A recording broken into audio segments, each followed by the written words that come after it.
Good afternoon, everybody. I'm Andrew Sorensen, spokesperson at CU Boulder. I'll be moderating today's call. Some quick housekeeping items before we get started. All attendee lines are going to be muted throughout the call. And when we get to Q&A, you can either raise your hand or place your question in the chat function at the bottom of your screen. If you're on the phone, we'll reserve some time for you to ask questions throughout the Q&A portion of the call. We will do our best to get to all of your questions. If we do not get to your question or you need a recording, members of the media can reach out to the CU News team, the media team. Members of the general public can ask questions via colorado.edu/COVID-19. COVID-19 does have a hyphen in it. As a reminder, today's call will be recorded. If reporters and producers need a copy of this recording, please reach out to the CU News team. On today's call, we have Russ Moore, Provost of CU Boulder, and Pat O'Rourke, Interim Chief Operating Officer. And I'll turn it over to Provost Moore for some opening comments. Thank you, Andrew, and thank you all for being here today. Normally, Chancellor DeStefano would be joining us, but as many of you know, he's unavailable, but I can assure you that he is recovering from his COVID bout quite nicely. Pat and I are happy to talk to you today about our spring semester. And first, what I'd like to do is to highlight a few basic things before I turn it over to Pat and we take your questions. First, we're eager to begin and have our students continue their academic journey with us in the spring semester. I know our faculty are ready as well as our students are energized to move ahead. I want to honor the patience, the hard work, and resilience of our students and our faculty and staff. We're all getting us through this year with courage and character. We've applied the lessons learned from fall semester to our spring planning. We've been planning since fall semester began, and we focus carefully on reviewing our successes and failures and pinpointing those lessons to shape our policies and practices for the spring. With those lessons in mind, there are a few logistical things on the academic mission that I'd like to make clear. We will resume in-person instruction on February 15th. Unless the campus has to change its mode of operations because of public health requirements, courses designated for in-person instruction will continue in that format for the entire semester. Students are able to move back into their residence halls by appointment beginning February 7th. On-campus students will be receiving more move-in information soon. Students are encouraged to remain at home until their residence hall move-in date or shortly before in-person classes begin. Until then, we are remote. Beginning the semester remotely gives us the best opportunity to prepare for a positive in-person experience and avoid back and forth shifts that created uncertainty in the fall. Existing research activities, including related graduate student research, will continue in person as approved through existing protocols. Finally, an important scheduling note that we could use your help with disseminating in your news stories. Friday, January 15th will follow a Wednesday class meeting schedule.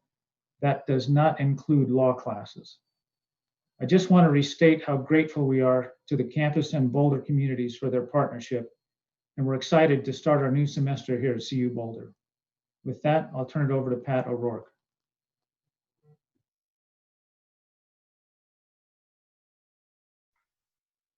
Thanks, Russ, and thank you to all of you for being here today. Wanted to echo what Russ said. We're really excited to be beginning the spring semester, and even though we're beginning remotely at first, we're really looking forward to the opportunity to welcome people back in person in a few weeks. We've looked hard at what we did last semester for lessons learned, and we're going to continue to look at what other colleges and universities are doing and continue our close coordination with our colleagues with the City of Boulder, the Boulder County Public Health, and with the Colorado Department of Public Health and Environment. All of them have been really valuable partners in trying to be able to manage our COVID experience and greatly appreciate all of their help. We know that we're going to be tying our activities to the state's COVID dial. That's been very important to us as we've been planning. when things were in level red, it did not offer us the best opportunity to be able to return students to campus and to the resident halls. But the current designation of level orange will allow us to bring people back, to be able to resume instruction, and to be able to have small personal gatherings. As the provost alluded to, we will continue to expect our students, faculty, and staff to adhere with public health orders and campus health and safety policies and practice. We're committed to keeping the infection rates low through our own best practices and offer the best opportunity for our students to have a quality educational and social experience within the boundaries of what the public health safety requirements are. We're going to continue our testing requirements throughout the course of the spring semester and continue with measures such as daily check-ins with the Puff Pass, and our classroom environments themselves will continue to have reduced density in campus buildings, and that we're going to maintain our ventilation protocol. For testing, all faculty, students, and staff with a need to be on campus during the spring semester will need to participate in our campus monitoring surveillance program once a week. The existing requirement for on-campus residents and staff to participate in weekly testing will also continue. We do have the ability for all of our faculty and staff and their families to be tested along with all of our students. We want people to take advantage of those capabilities.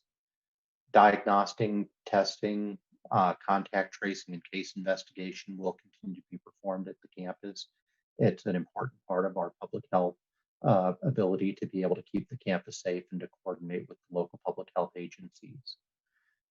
If we receive positive tests from surveillance for faculty and staff, they'll be referred for diagnostic program as long as they are asymptomatic. The campus will also support contact tracing for faculty and staff who receive a positive test result. Finally, students, faculty, and staff will be able to bring their family and household members to participate in the monitoring program so long as our testing capacity permits. We're also preparing to be able to administer vaccine. Boulder County Public Health and CDPHE have asked CU Boulder to partner on vaccine distribution to our community. The campus anticipates serving as a site where faculty, students, and staff will be able to get the vaccine. Our vaccine timing and availability through CU will follow the state guidelines of prioritization and will depend heavily upon what the vaccine supply is. Please be aware that vaccine for most students, faculty, and staff won't be available at the beginning of the semester or when in-person instruction begins.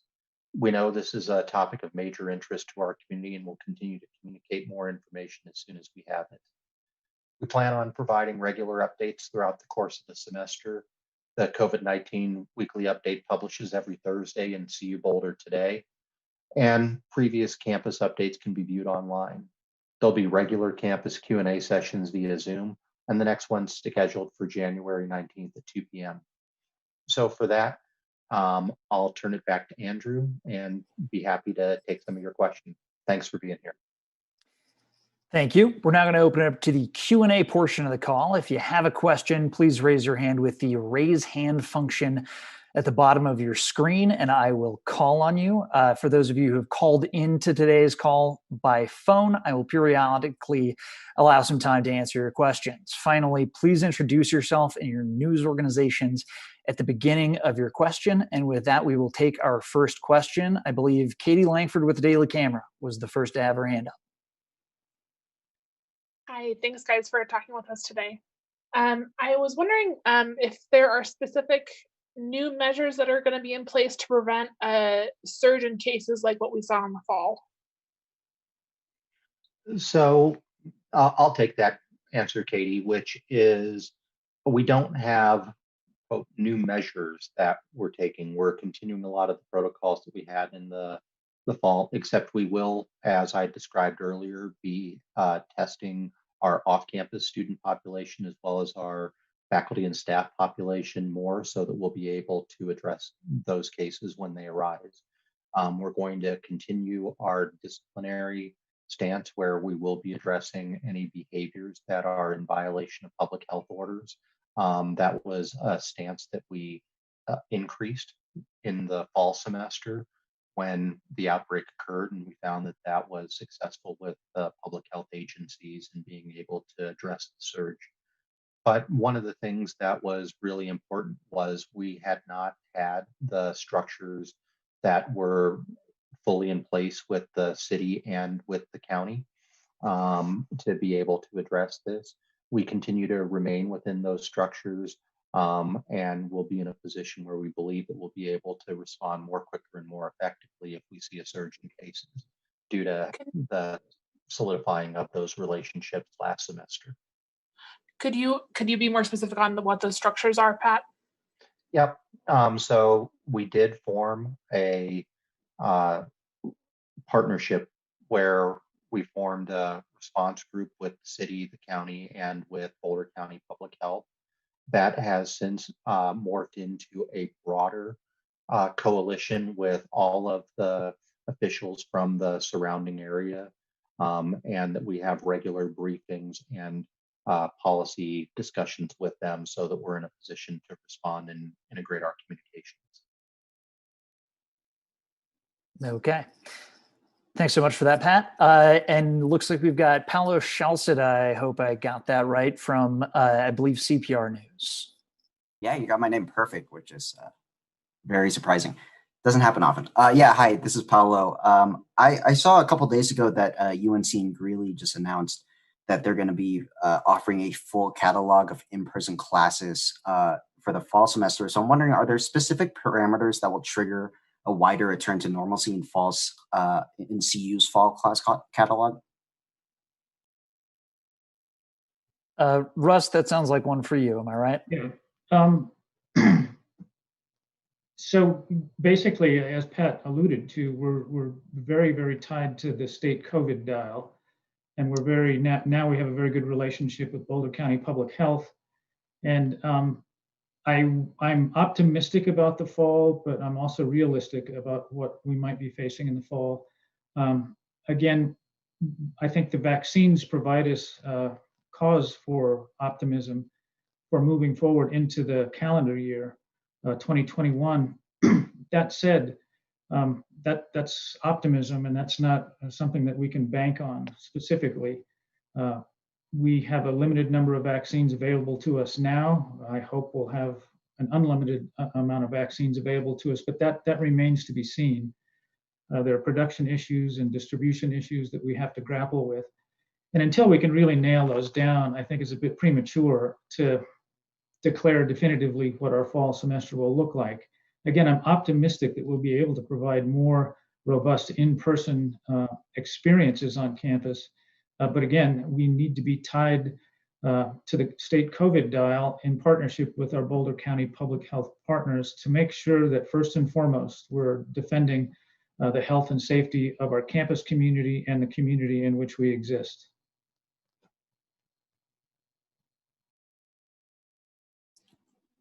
Okay. Does that answer your question, thanks. Paolo? Yeah, it does. Thank you. Perfect. I don't see any other hands up. And I don't think we have anybody on the phone. Does anyone else have any other questions? Katie Langford's hand is up again. Katie, go ahead. I have lots of questions, so I can just go. My next question for you guys is,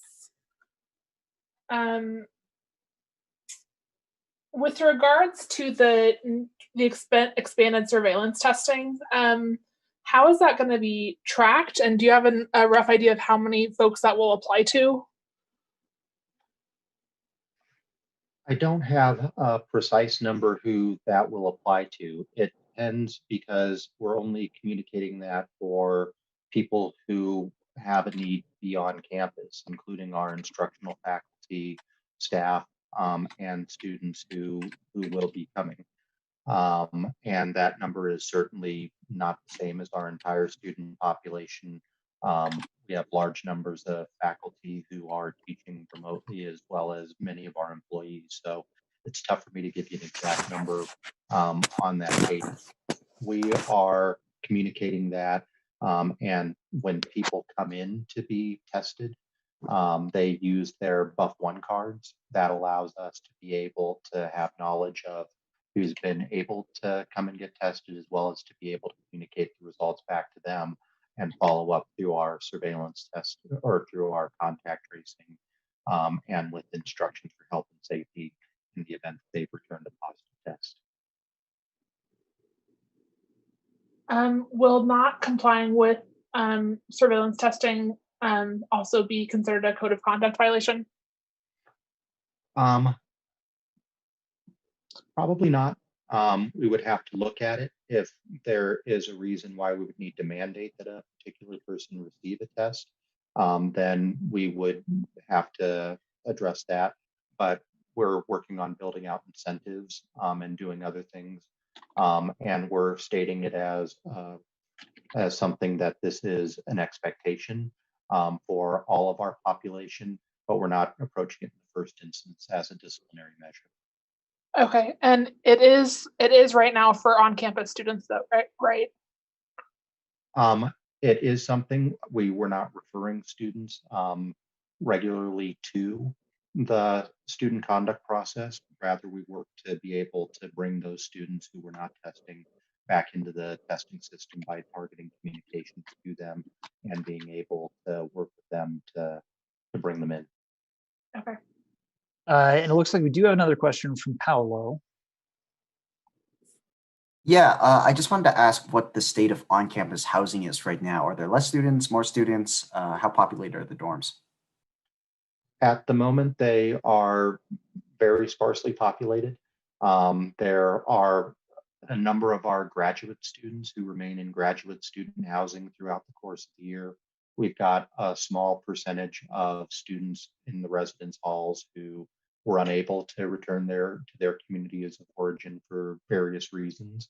But that at the moment, the residence halls are not very densely populated and won't be until we reach move-in the February timeframe. When we reach that point, will it look like a normal school year in terms of population? I think the population will be slightly lower than normal. I think it's 12, 15% reduction.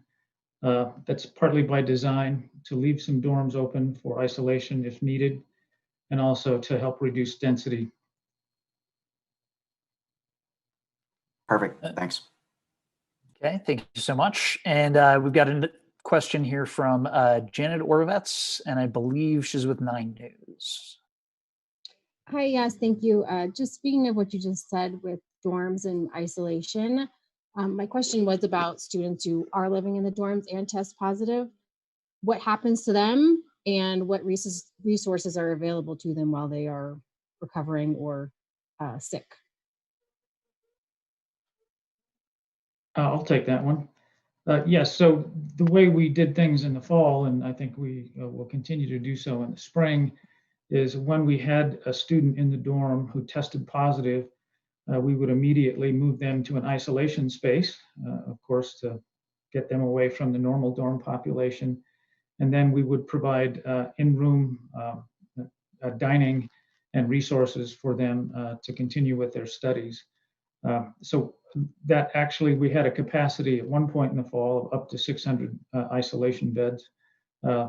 Thankfully, we never had to use that many. I think we only use about half that many. But that's basically the protocol that we will continue to have available to us in the spring should we have any significant numbers of infections in the dorms. I would just follow on to that by saying that those students who are in those units will receive health checks from the medical staff, have also mental health resources available to them during that period of time, and that we are increasing the staffing in those settings to make sure that the students are adequately supported, not just in terms of their academics and being able to continue their studies, but making sure that we're also caring for their well-being. Okay. We've got a question here from James Mckay.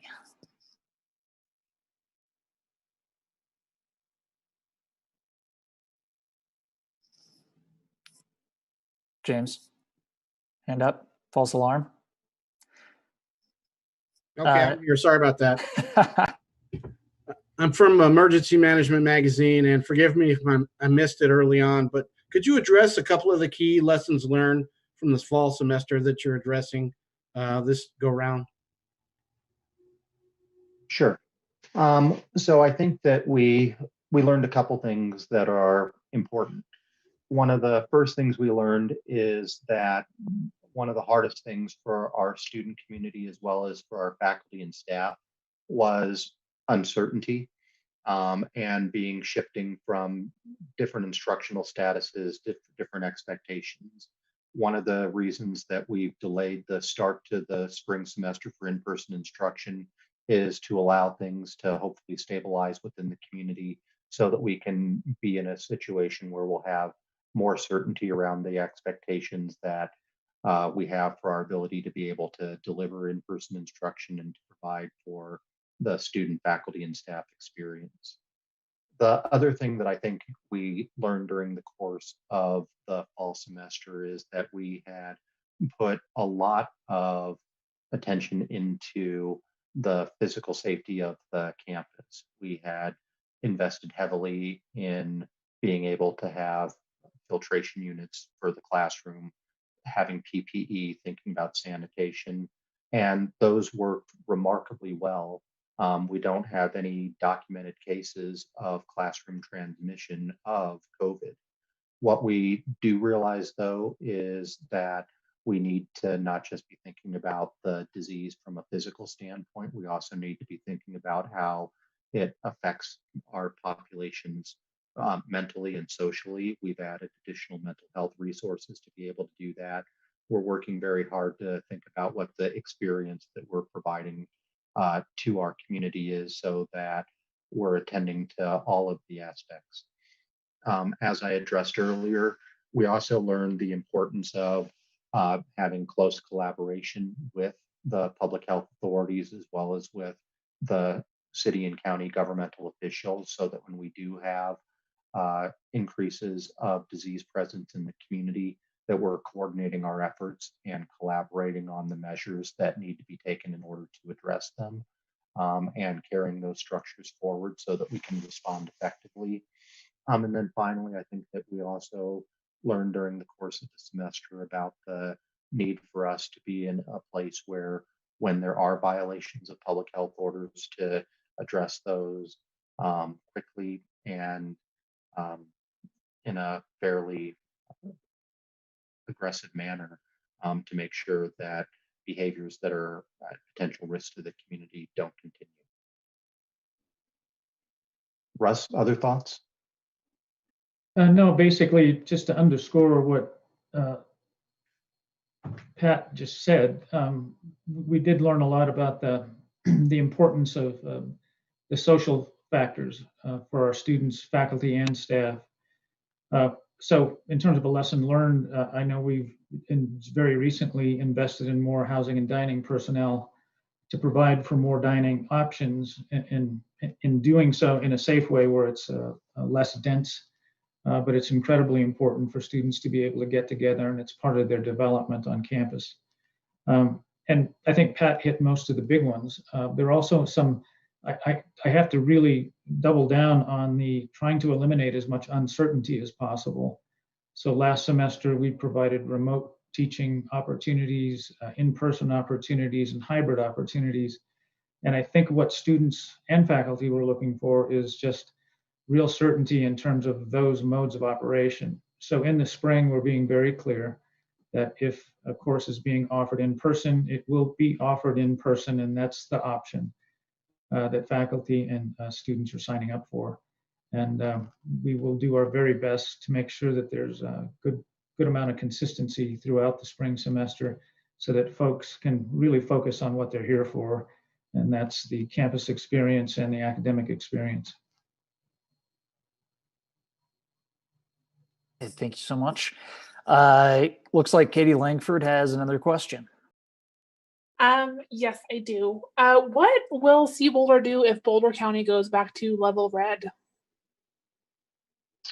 If Boulder County moves back to level red, the short answer is that we will need to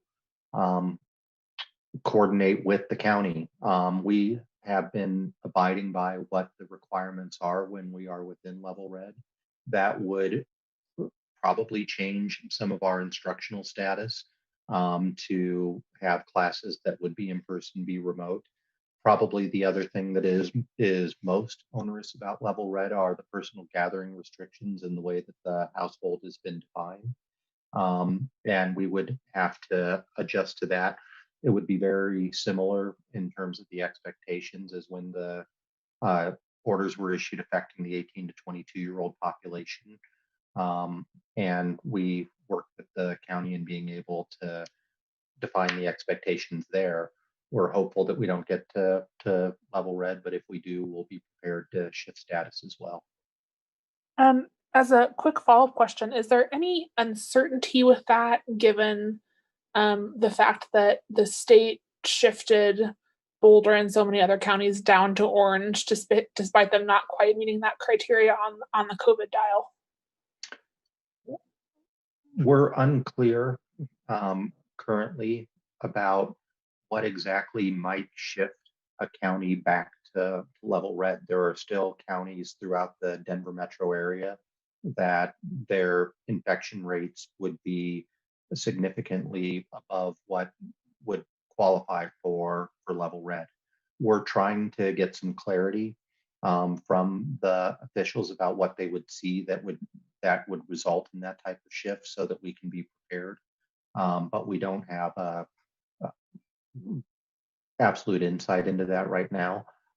Given the way that the COVID cases are currently trending within our community, we think that we're going to be on all measures firmly within level orange at the time that, based on the metrics, not just on the orders, in terms of our ability to return people to in-person instruction and in-person experience in February.